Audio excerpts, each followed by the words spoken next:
We are joined by Congressmember Jared Moskowitz. Congressmember, we have the leader of the Republican Party, Donald Trump, making posts calling for a unified Reich.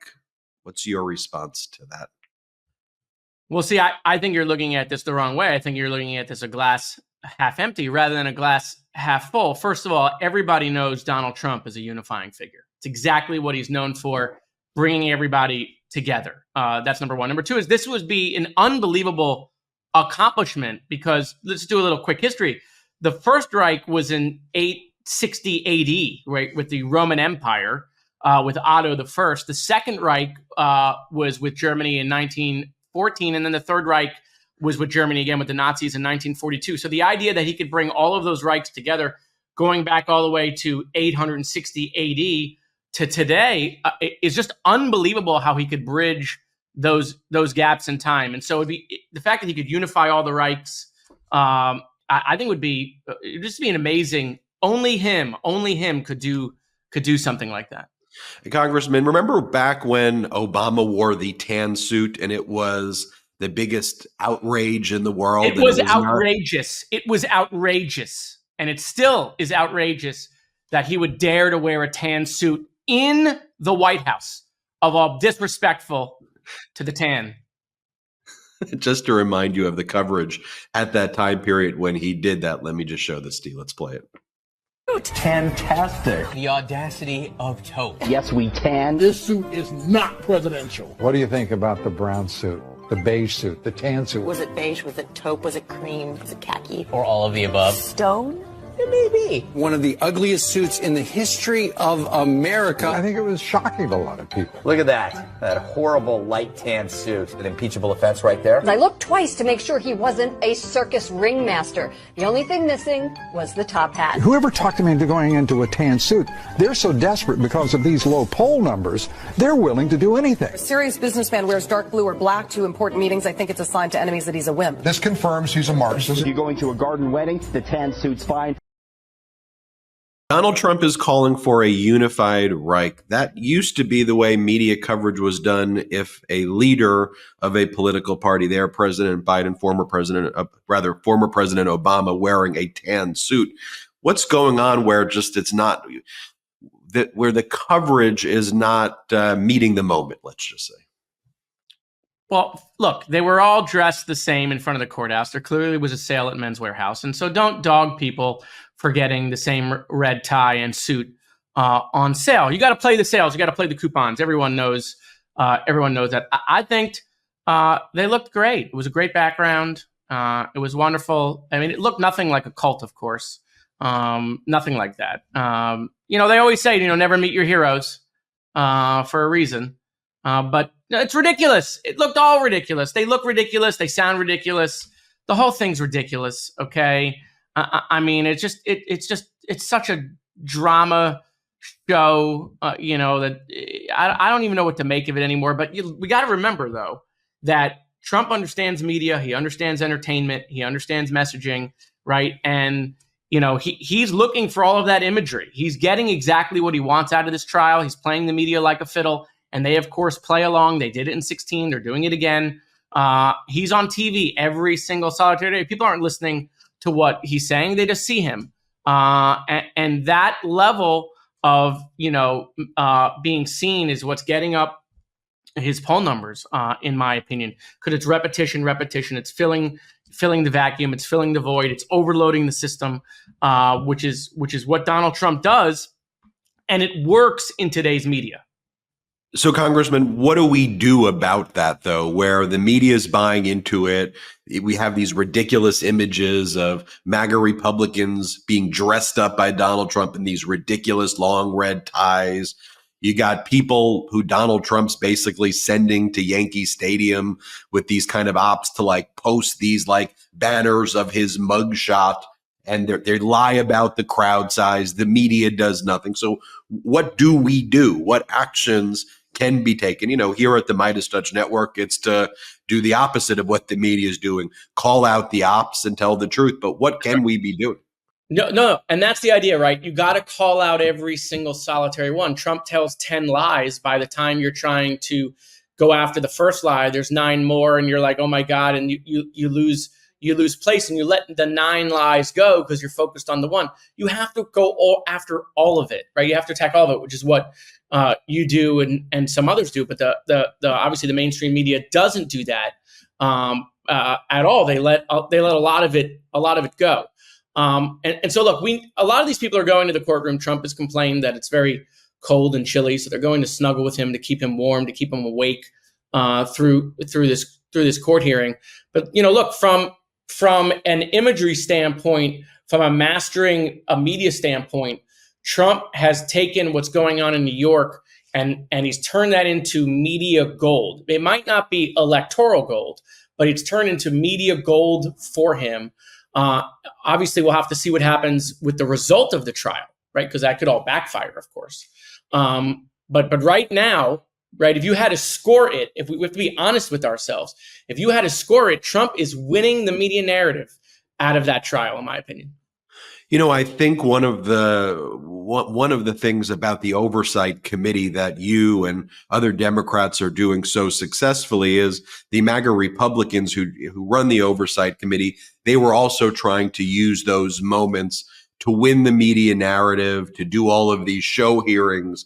But you all successfully kind of seized that back, called them out in real time, such that, they all basically look like fools at this point every time they hold one of these hearings. And I mean, just thinking about the hearing that happened last week and the complete mess that took place, then just maybe take us through your strategy just generally in these Oversight Committee hearings.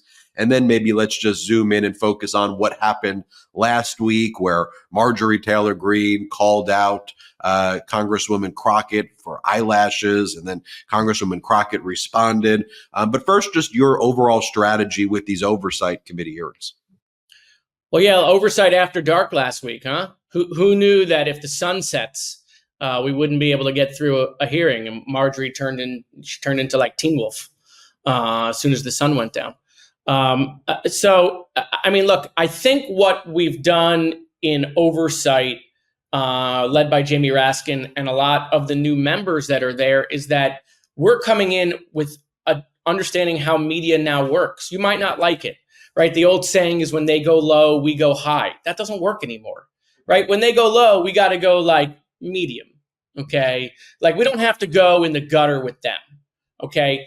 But we can't go high. That it doesn't break through. That messaging doesn't happen. So what happens is people hear the low and they never hear the high, right? And so what we've done is we've gone right at them, directly at them, not on the defensive, but on the offensive. And that is a change in strategy for Dems to go on the offensive. And so I think that's why they've been so taken aback, because they're not used to us doing that. And they've not yet figured out how to make the adjustment.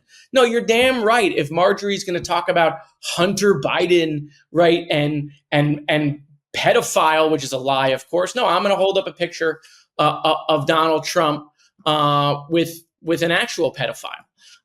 And so, we're going to do those things, right? Because we're not going to let them get away with this garbage that they're trying to sell the American people day in and day out. We're going to go on the offensive. And I think that's what has been the difference in Oversight, is that they made that committee for TV to sell the American people a bunch of garbage.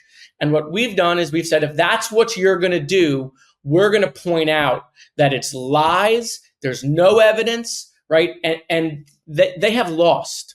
They've absolutely lost. They have a failed impeachment into Joe Biden. They're now going after these other cast of characters, because, Merrick Garland, the American people aren't paying attention to that. They don't have any idea what the Republicans are doing. But the Joe Biden impeachment has failed. It's done. It's over.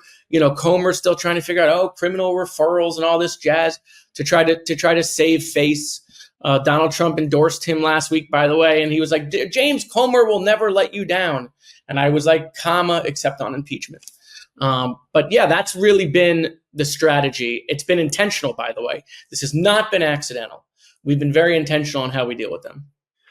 And now the MAGA Republicans, I saw they're trying to enforce these rules that you can't say mean things about Donald Trump. And if you say a mean thing about Donald Trump, they'll take down your words. Yeah, these guys are freaking snowflakes, man.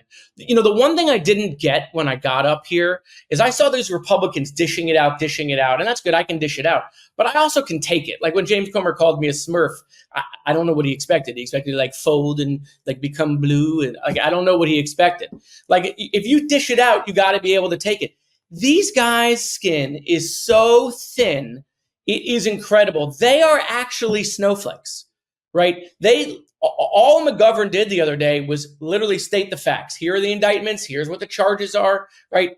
And they were like, take his words down. Okay.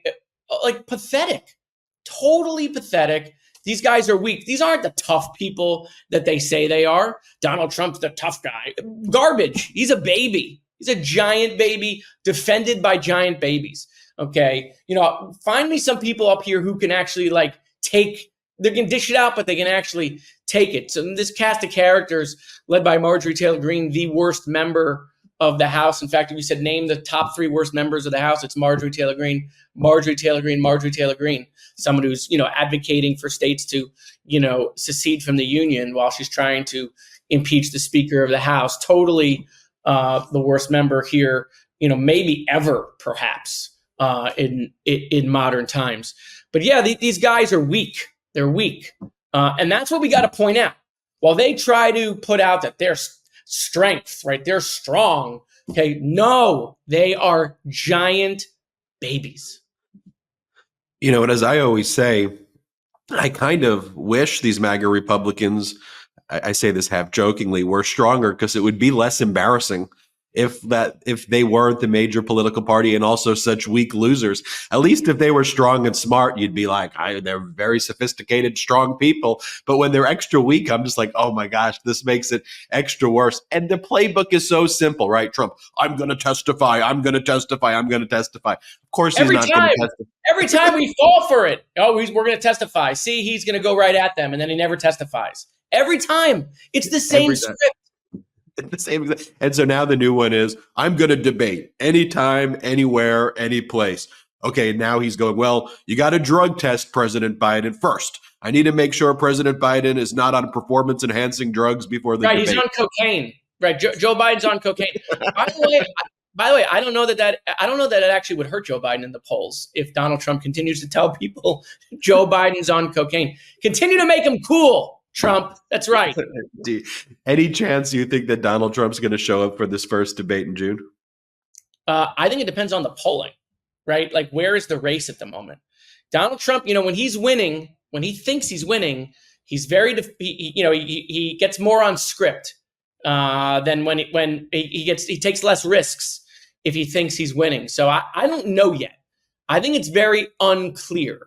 Of course, that's where the media narrative will help him, right? Because if Joe Biden doesn't show up, he's old, you know, he's scared. But if Donald Trump doesn't show up, right, it's going to be, you know, some other excuse. It's going to be, the debate was unfair, it was rigged, okay, you know, and the media will buy that garbage. And so I don't think it's clear yet what's going to happen. But you know what? Let them continue to set the bar low for Joe Biden. Every time we've seen a debate where they've set the bar low for somebody, which they did to Joe in 2020, right? The Democrats did that to George W. Bush against Al Gore. Every time they set that bar low, okay, the person who they set the bar low on exceeds the bar, wins the debate. So let them keep doing that with Joe. Congressman, thanks as always for your time. We appreciate it. You got it, guys. Hit subscribe. We're on our way to 3 million subscribers thanks to your support, and thanks for watching. Love this video? Make sure you stay up to date on the latest breaking news and all things Meidas by signing up to the MeidasTouch newsletter at MeidasTouch.com/newsletter.